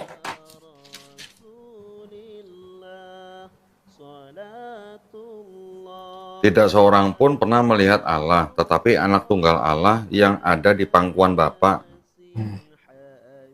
Pangkuan. Di pangkuan. Ya, mau disebut ini kiasan, ya Hmm. boleh-boleh saja. Tapi ada yang di pangkuan, ada yang di sebelah kanan, ada yang berdiri gitu. Itu sebenarnya kan membingungkan sih sebenarnya. Mungkin banyak yang seperti saya bertanya-tanya, cuman akhirnya udahlah gitu. Seperti Enggak, bahasa-bahasa seperti itu itu yang saya bilang tadi, meneruskan daripada agama-agama misteri. Oh. Dewa-dewa gitu kan. Iya. Karena di situ banyak bahasa-bahasa kiasan ya. Dewa itu pernah jadi anak kecil, nanti udah besar, dia disebut setengah manusia, setengah dewa. Yesus juga begitu, Tuhan yang pernah lahir, pernah jadi kecil, pernah jadi manusia kecil, pernah dewasa. Gitu. Konsepnya mirip, cuman detailnya aja yang beda. Contoh misalnya, di Matius, ketika Yesus disalib, tabir bait suci terbelah dua. Ketika Yesus bangkit, mayat-mayat orang kudus yang telah mati bangkit dari kubur. Ingat nggak? Iya, pernah dengar. Pernah? Itu kalau bangkit dari kubur namanya apa, Pak? Apa ya pakai dari zombie kali dari kubur. Loh, ya apakah cerita itu bisa bisa dipertanggungjawabkan gitu? Kalau kita kan ada hadis ya Pak ya? Iya. Ada hadis Sahih, ada hadis Hasan, ada hadis Dhaif, ada hadis Maudhu gitu kan. Semakin terpercaya dan tersambung kepada Rasulullah, kita bisa mengklaim bahwa itu hadis Sahih. Tapi kalau nggak bisa dipercaya, siapa yang cerita nggak percaya, walaupun ada yang tahu siapa yang cerita tapi dia pernah bohong atau bukan orang alim, langsung ditolak, bukan jadi hadis Sahih. Nah, di Islam kan ketat sekali Bu, yang begitu Tuhan. Nah kalau ini kan enggak, ada mayat orang-orang kudus bangkit dari kubur, masuk ke dalam kota, menampakkan diri kepada banyak orang. Yang cerita cuma Matius. Markus nggak cerita, Yohanes nggak cerita, Lukas nggak cerita, Paulus pun nggak pernah cerita. Nah, satu aja nih. Gimana ceritanya? Mayat orang bangkit dari kubur masuk dalam kota, itu tulang doang atau masih pakai baju atau? Itu ternyata cerita dari budaya pagan di Yunani kuno, Bu. Memperingati namanya festival Antesteria, memperingati orang-orang sudah mati bangkit dari kubur masuk dalam kota. Peringatannya itu. Budaya berarti itu ya. Ada pengaruh paganisme. Yang tadi Helenisme. Ini kayak gini nih misalnya nih. Mungkin Mbak Citra juga nggak pernah baca kali ini. 14, 12. Ayat 12 nih, Mbak. Ayat 12. Mereka sebut Zeus dan Paulus, mereka sebut Hermes karena ia yang Barnabas disebut Zeus, Zeus, Paulus disebut Paulus Hermes. disebut Hermes. Nah, kan Hermes Zeus kan nama dewa-dewa. Nama dewa. Dewa-dewa Orang-orang Yunani. sana zaman dulu kan. Orang-orang melihat Paulus dan Barnabas melakukan mukjizat menyembuhkan orang sakit, orang lumpuh. Keduanya disebut Zeus dan Hermes. Berarti orang-orang situ kan masih kental. Kental dengan kepercayaan yang menyembah dewa-dewa. Nah, bagaimana ceritanya tuh saya Yesus menjadi Tuhan. Itu konsilinya panjang tuh. Sampai menjadi Tuhan butuh ratusan tahun. Dari Yesus nggak ada, anggaplah di tahun 30 Masehi, diangkat secara aklamasi bahwa Yesus itu satu hakikat sama Bapa baru di tahun 325. Oh, itu ada prosesnya. Hampir 300 tahun. 300 tahun. Baru ada konsili di Nicea tahun 325 Masehi yang menyatakan bahwa Yesus itu punya hakikat yang sama dengan Bapa. Butuh 300 tahun. Roh Kudusnya tambah lagi. Dari 381 ke 325 berapa tuh? Sekitar 60 tahun. Baru Roh Kudus juga dianggap sama dengan Bapa. Baru di 381 itu Trinitasnya baru fix. Gitu. Berarti hampir 400 tahun baru ada gereja membawa yang namanya konsep Trinitas. Konsep Trinitas itu. Oh gitu sih.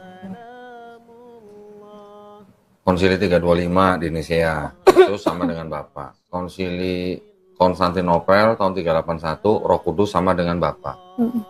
Konsili Efesus 431 Masehi, Maria itu diangkat sebagai Theotokos, Bunda pengantar Tuhan ke bumi. Konsili Kalsedon 451 Masehi, Yesus sepenuhnya manusia dan sepenuhnya Tuhan. Konsili Konstantinopel II 583 Masehi. Paulus itu pertama kali ditulis itu udah sekian tahun. Gospel itu 35 tahun setelah Yesus nggak ada. Dan itu ditulis berdasarkan cerita-cerita yang didengar dari orang-orang di masyarakat situ. Sedangkan Paulus sendiri dia tidak pengikut Yesus ya. Nah, nggak pernah ketemu. Berarti cerita dari orang-orang banyak ya berarti ya. Iya, jadi itu berasal dari kata Q, huruf Q, sebutan Q itu, sumber cerita itu singkatan dari kata quell. Quell itu dari bahasa Jerman. Artinya kabar berita yang beredar di masyarakat selama puluhan tahun. Kalau kabar berita beredar di masyarakat itu namanya apa? Apa? Gosip ya. Gosip. Nah, jadi gitu. Setelah Markus menulis, 10 tahun kemudian dicontek sama Matius dan Lukas. Ini mencontek Markus. Jadi 80% yang ada di Matius itu isinya dari Markus. 60% yang ada di Lukas itu isi juga dari Markus. Matius dan Lukas menambahkan lagi sumber-sumber yang lain, silsilah Yesus. Kalau di Markus kan nggak ada silsilah. Ada di Matius dan Lukas. Yohanes baru ditulis kira-kira tahun 95 Masehi. Dan keempat penulis gospel ini, Pak Citra, menurut orang-orang yang menjadi ahli perjanjian baru, ini bukan orang-orang yang pernah ketemu Yesus. Gitu. Bukan murid Yesus? Bukan murid Yesus juga. Bukan orang-orang yang pernah jalan-jalan bareng Yesus lah.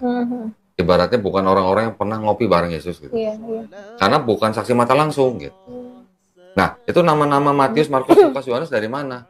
Dari bapak-bapak gereja yang mengatributkan nama-nama itu kepada gospel. Yang pertama, Santo Papias tahun 135 Masehi. Itu dia yang mengatributkan nama Matius, Markus. Gitu. Nanti ada lagi Santo Irenaeus 185 Masehi. Dia yang mengatribusikan Matius, Markus, Lukas, Yohanes. Jadi bukan ada ayat di Matius, saya bernama Matius menulis ini untuk siapa gitu, nggak ada. Saya bernama Markus gitu nggak ada juga. Mereka menulis dalam bahasanya bukan bahasa Yesus. Gitu. Yesus kan ngomongnya bahasa Ibrani dan Aramaik. Gimana ceritanya tentu bahasa Yunani. Gitu. Itu ditulis di luar tempat Yesus berada. Kalau di Al-Quran kan itu ada tulisannya kami. Kami itu berarti siapa tuh? Kami itu adalah kata ganti untuk jamak agung. Jamak agung itu maksudnya plural majestic. Contoh misalnya Ratu Inggris kalau pidato depan orang Inggris, kami akan melakukan perbaikan dalam pemerintahan kami. Gitu. Ratu ini satu atau banyak? Satu. Tapi kenapa dia bilang kami? Berarti kan dia juga punya jajaran di belakang dia. Gitu kan? Presiden Indonesia kalau bilang kami akan membuat apa program kerja misalnya gini. Presiden bilang kami, apakah presidennya banyak? Presidennya satu, tapi dia punya jajaran menteri kan? Makanya dia mengatakan kami. Kami itu artinya kata plural majestic. Plural majestic. Jamak tapi agung, pengagungan gitu. Satu, tapi itu adalah untuk gambaran sebagai satu apa ya namanya ya, satu keagungan lah gitu. Di Bible juga ada Kejadian 1:26. Marilah kita menjadikan manusia sesuai dengan gambar dan rupa kita. Kita ini siapa? Tuhan Yang Maha Esa atau Elohim beserta jajaran malaikatnya. Gitu. Itu adalah disebut sidang ilahi. Itu nanti ada di Mazmur. Berarti kalau kita dan kami ini kan sebenarnya sama. Ya. Kalau kata kami di dalam Quran itu sering digambarkannya begini. Jadi artinya Allah Subhanahu wa taala berkarya dengan jajarannya dibantu oleh malaikatnya. Misalnya kami menurunkan Quran. Apakah Quran dalam bentuk buku dijatuhin dari langit? Enggak. Wahyunya dibawa oleh malaikat Jibril alaihissalam baru disampaikan kepada Nabi Muhammad SAW. Nanti ada lagi menggunakan kata dia. Di Quran juga ada kata dia. Ya, di Bible juga ada kata dia. Jadi itu hanya menggunakan gaya bahasa kata ganti orang ketiga. Tapi yang dimaksud ya Allah SWT juga. Gitu. Pernah nggak dengar bahasa model gitu? Sebenarnya kita lagi ngomong sama orang nih. Kita lagi ngomongin diri sendiri, tapi kita lagi menggunakan kata ganti orang ketiga supaya menggambarkan orang itu adalah kita. Gitu. Contoh tadi waktu Yesus mengatakan seorang nabi tidak dihormati di mana-mana kecuali di rumah sendiri.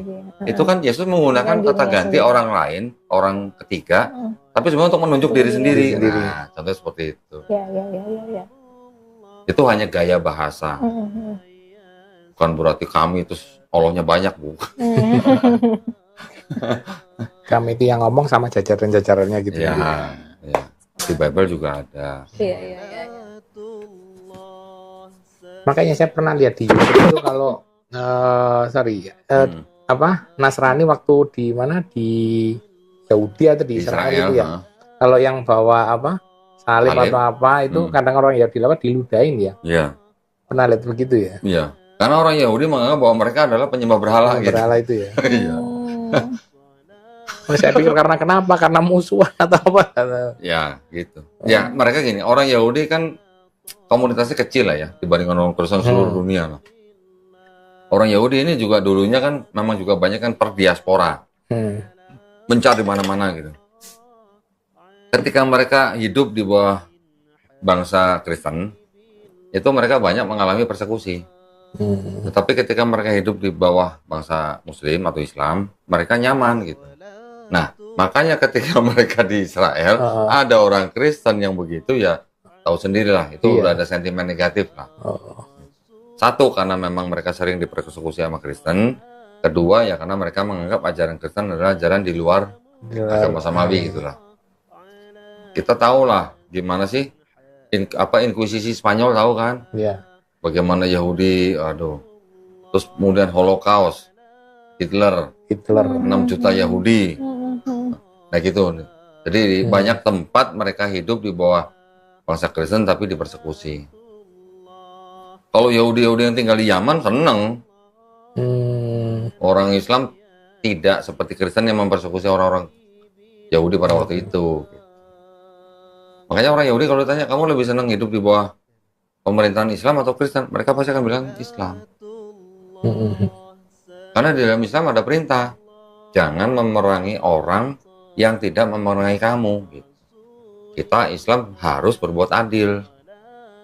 Kalau misalnya kita dizolimi, kita boleh membalas, tetapi harus yang setimpal, tidak boleh berlebihan, tapi memaafkan lebih baik.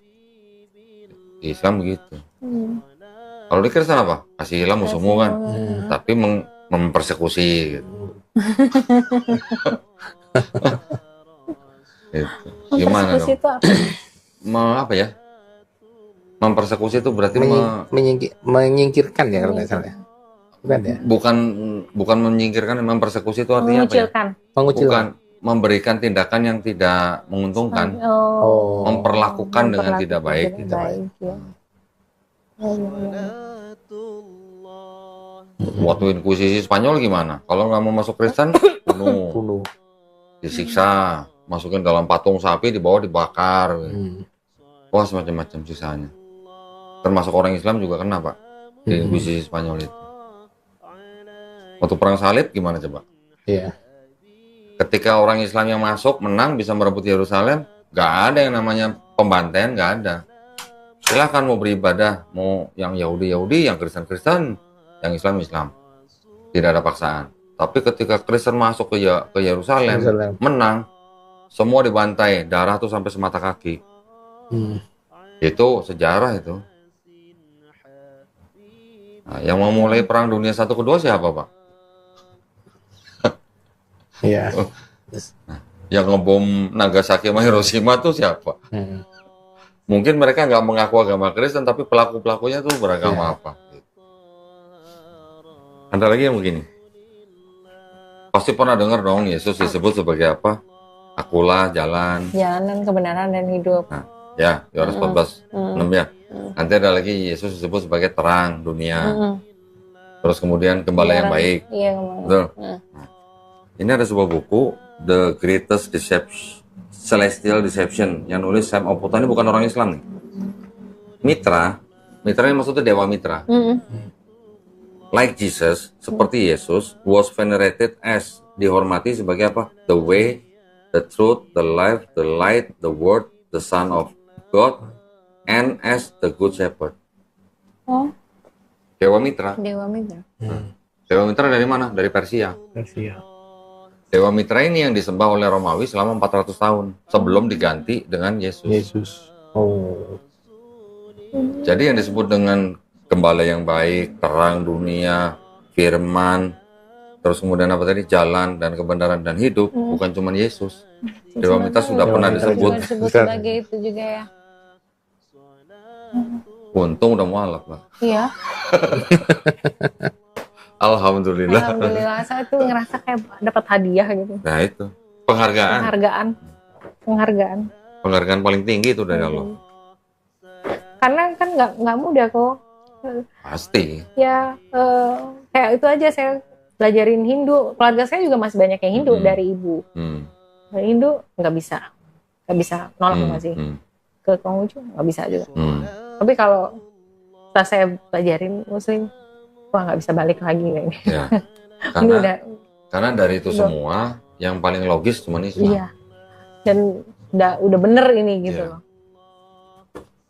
Yang paling logis. Saya belum kasih lihat ini ya. Ini buat penguatan. Siapa tahu nanti punya teman atau saudara ya. Mbak Citra mau foto juga boleh nih. Julius lagi. Kasih ke Julius. Ini ya, kitab suci apa tadi yang Katolik kan? Kitab suci. Ini apa? Tidak untuk tidak untuk diperdagangkan. Kitab suci Katolik dengan pengantar dan catatan lengkap 2009 dipersembahkan kepada umat Katolik Indonesia oleh Direktorat Jenderal Bimbingan Masyarakat Katolik Departemen Agama Republik Indonesia. Resmi nggak kira-kira? Resmi dong. Resmi dong. Resmi. Mbak Citra pasti sering mendengar ayat ini. Pak. Ayat 7 nih. Sebab ada 3 yang memberi kesaksian di dalam surga, Bapa, Firman, dan Roh Kudus, dan ketiganya adalah satu. Dan ada 3 yang memberi kesaksian di bumi, ya kan? Ini yang disebut sebagai bukti bahwa di dalam Bible ada ajaran Trinitas. Betul kan? Ada 3 pribadi, terus disebut ketiganya adalah satu. Nah itu kan ajaran Trinitas begitu. Iya. Ada catatan begini nih, baca yang baca nih. Dari sini ayat 7-8 nih. kata di dalam surga sampai di bumi apa nih bagian ini? Bagian ayat ini tidak terdapat dalam naskah-naskah Yunani yang paling tua dan tidak pula dalam terjemahan-terjemahan kuno, bahkan tidak dalam naskah-naskah paling baik dari Vulgata. Vulgata itu Bible berbahasa Latin. Oh, bagian ini kiranya aslinya sebuah catatan di pinggir halaman salah satu naskah terjemahan Latin yang kemudian disisipkan ke dalam naskah-naskah oleh penyalin dan akhirnya bahkan disisipkan ke dalam beberapa naskah Yunani. Karenanya bagian ini pasti tidak asli.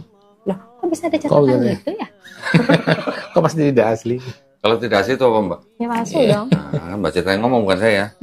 Udah gitu kan pakai pasti. Pasti tidak asli. Pasti tidak asli. Berarti apa? Palsu. Nah, dibilang apa? Kiranya ayat ini aslinya sebuah catatan di pinggir halaman. Catatan, bukan ayat. Bukan, gitu. Iya. Tadinya cuma catatan. Catatan ini bisa berupa apa? Bisa berupa tafsiran, bisa berupa apa? Pemikiran. Ya kan? Pemikiran atau catatan itu disisipkan menjadi ayat gitu loh, Mbak. Nah, jadi kalau sebuah kitab yang disebut kitab suci, kalau sudah ada ayat yang tidak asli, bisa nggak disebut sebagai kitab suci? Itu aja. Iya ya. Silakan Pak, kamu foto Pak, nanti kirim saudaranya Mbak Citra.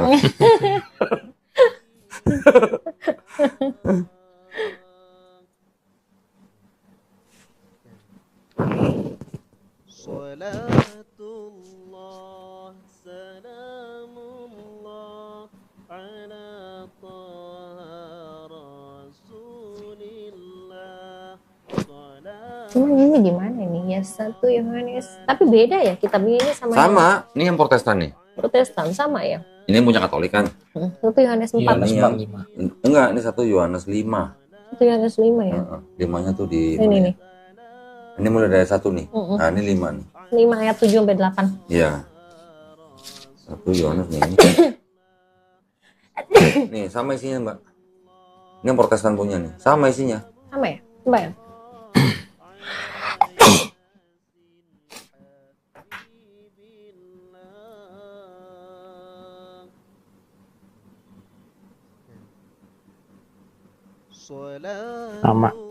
Sama kan? Sama. Nah, di beberapa Bible yang bahasa Inggris, ayat itu sudah dikeluarin. Sudah dihilangin. Dihilangin karena memang mereka menerjemahkannya dari sumber-sumber dokumen yang paling tua. Tapi yang lebih detail menjelaskan tuh yang dia ini, Katolik. Iya. Ya, kalau ini nggak dikasih catatannya itu. Nggak ada, di sini nggak ada catatannya. Nggak ada, yang itu yang ada catatannya. Yang Katolik punya itu menerjemahkan dari sini, Mbak. Pasti tidak asli itu. Yang ini diterjemahkan dari sini. Ini bahasa Inggris. Oh, ini gitu. Ini tahun 60 atau 66 gitu.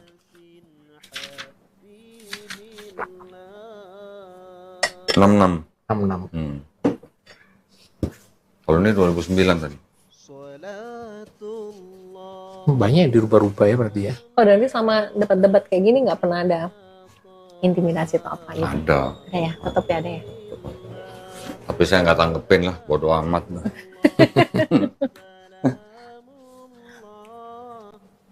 Saya lucu kadang-kadang lihat waktu ada debat itu dengan pendeta, karena saking nggak gini jadi emosinya yang sama nada intonasinya jadi.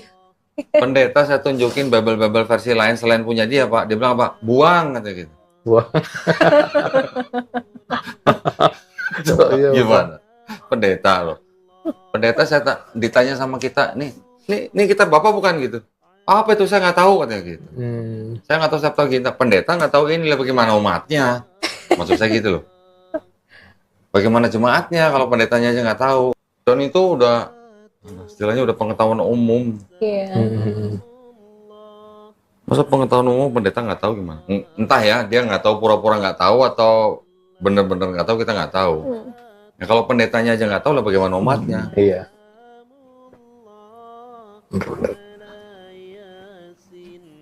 Kodondil kalau mau sholat dulu kok. Saya tadi udah tak jamak sih. Oh gitu ya, saya asar dulu ya. Iya.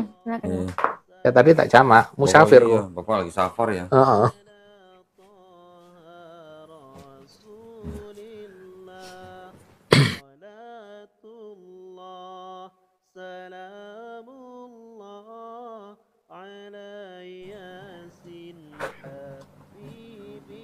Banyak referensinya Kodondil. Bukunya aja banyak gitu. Iya, makanya itu.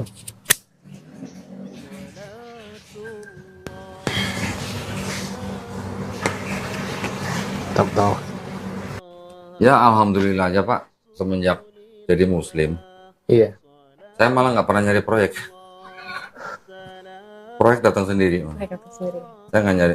Kalau dulu Mbak Citra, saya lagi ngerjain di sini, udah mikirin habis ini proyek apa gitu ya. Ntar ngerjain lagi, udah mikirin ntar habis ini proyek apa gitu. Sekarang mah nggak begitu. Nggak begitu maksudnya. Mau ada proyek nggak ada proyek udah ada yang ngatur gitulah, saya pikir gitu aja. Kayaknya sama, Mami kan juga gitu. Lebih nyantai. Lebih nyantai juga ya. Nggak kemerungsung gitu. Betul. Dulu saya waktu Kristen malah kemerungsung. Saya gitu, iya. Malah kejar malah bukannya dapet, malah ya yang side effect-nya malah nggak bagus. Betul. Gitu. Ketika Muslim malah kita tahu artinya berserah diri, ya sudah kita hanya berusaha menjalankan perintah, menjauhi larangan, insya Allah rezeki datang sendiri. Betul. Bener. Nah kalau Mbak Citra sekarang usahanya jadi apa? Yang utamanya? Saya properti. Properti, jual beli gunung gitu? Enggak. Jual beli rumah gitu ya? Oh bukan jual beli pulau gitu ya? Bukan, belum. Insya Allah ya. Siapa tahu ya Pak? Iya bener. Dikasih pulau jual beli. Jual beli pulau. Iya, alhamdulillah. Ini developer atau gimana Mbak? Ya seperti itu. Bangun rumah juga? Kalau sekarang sih kebetulan ruko itu. Ruko. Kompleks ruko ya, ada di Renan itu. Ya. Sebelumnya villa di Canggu. Villa. Ya. Enggak, bukan besar sih, kecil saya. 3.000 meter gitu ya? Enggak, kecil kok. 3.000 kan meter, kecil Pak. Belum 10.000. Kecil sih.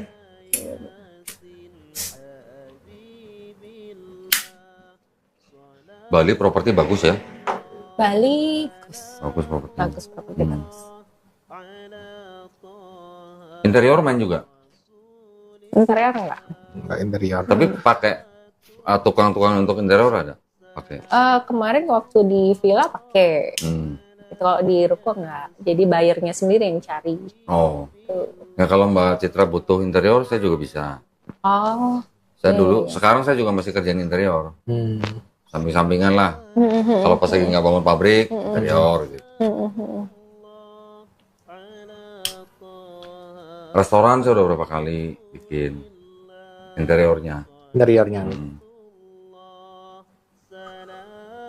Saya dulu 2 tahun juga jadi kontraktor tetapnya KFC yang di Sejabotabek.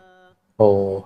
Cuman kalau KFC kan tahu sendiri ya, kalau di mall kerja interior restoran kan harus nunggu restoran tutup. Tutup baru kita bisa kerja, pagi baru bisa pulang. Itu kalau di mall Pak. Kalau di bandara tengah malam baru bisa kerja. Jam 4 pagi udah diusir pulang. Setengah 5 mereka udah buka, penumpang udah datang yang mau flight pagi. Nggak buka kafe. Masih lagi pengen. Tempat ada. Bali kan kafe kan ini ya. Belum ada. Tempat sudah ada ya, lagi pengen coffee shop gitu. Iya. Di mana? Tempat seberapa? Oh, masih di kotanya. Bukan ke pinggir-pinggir pantai gitu. Enggak ada tempat pinggir pantai. Luas pantai belum ada tempat. Bali mah industrinya bagus, pariwisatanya. Sekarang bagus loh. Saya ingat dulu waktu Covid. Saya pulang dari Sumatera sampai di Jakarta sebelum Covid kan. Tapi malah pas masa Covid itu malah saya ke Bali. Sepi sepi banget pasti. Kayak kota mati. Kota mati. Ya. Hotel kan murah banget ya. Iya. Hotel bintang 4 cuma semalam 250.000. Iya. Saya dulu itu satu cabang aja jual, satu Bali ya. Itu jualan unit paling cuma 4 waktu COVID itu. Untuk COVID. Sebali loh. Biasanya angka 400. 400 unit gitu. Jauh banget banyak. Wah jauh. Terjun bebas itu. Iya. COVID pariwisata juga ya hancur ya. Pariwisata hancur. Tapi pas lagi COVID itu malah proyek saya malah naik malah. Saya juga bingung. Orang lain COVID turun, saya malah Udah mualaf waktu itu kok? Udah. Saya dari 2014. Nah itu makanya kan kita nggak pernah tahu ya. Rezeki itu makanya kita nggak boleh gimana ngejar-ngejar kayak gimana. Ya ikhtiari ya usaha. Tapi pada akhirnya kan semua kan dari Allah SWT. Iya. Jadi balik Bali nanti malam ini. Malam ini. Pesawat paling malam. Habis ini langsung ke bandara. Oh ini habis ini bandara langsung. Bandara langsung. Pesawat jam berapa Pak? Jam 9? Jam 9 yang AirAsia itu udah. Ntar paling malam cuman itu, nggak ada lagi. Cari yang paling akhir memang. Ya. Paling akhir. Yang paling malam tuh biasanya paling ramai atau paling sepi Pak? Standar sih. Standar ya? Standar. Tapi kalau nyari malam ya itu AirAsia itu nggak ada lagi. Kalau dari Jakarta. Buat spare waktu. Iya. Kalau dari Halim sebetulnya dari sini lebih dekat ya. Ada, Bali ada ya Halim ya? Nggak tahu saya. Sore sih kalau Halim juga ada biasanya. Jam 6 atau berapa itu? Tapi biasanya kalau dari Halim lebih mahal kalau nggak salah. Ya, lebih mahal. Batik ya biasanya? Batik. Ya batik. Batik sama Garuda. Citylink kalau nggak salah ya. Citylink atau Garuda ya. Udah enak lagi, ketemu Ko Dandi. Nah, udah ketemu Ko Dandi udah seneng. Ada yang mau ditanya lagi silakan. Kalau kita udah kenal kan enak nanti. Ko Dandi mana? Ko Dandi mana ke mana ke Bali kan enak. Mudah-mudahan insya Allah Pak, insya Allah. Apalagi udah kesediaan mau buka wilayah sana, wah saya senang sekali nanti. Insya Allah nanti saya info ke pengurus pusat nanti. Ya.